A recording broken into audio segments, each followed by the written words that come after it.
Good morning guys, kumusta po uli kayo? Andito po tayo sa taniman. Kuya Jess nga po pala. Guys, ito na po yung papayang pinadapa natin. Ito na po yung nangyari sa kanya. Ayan po.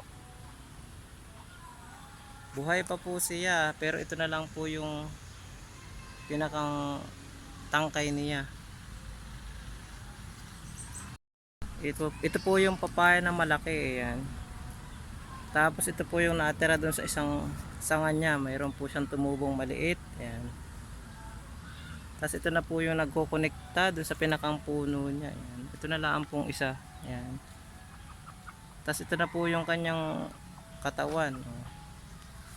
Hanggang sa huling katas po ng kanyang puno ay lumalabang po siya. Ayan. Yan na po yung nangyari doon sa papaya. Sa sobrang laki po niya, hindi po niya kinaya yung pagbaak natin. Pero meron pa po siyang lakas. Ayan. Nagkaroon pa po siya ng hinog na bunga. Ito po yung bunga niya na hinog na. Guys, ito na po yung papaya na pinadapa natin. Nahinugan pa po siya ng bunga. Anihin na po natin ang bunga.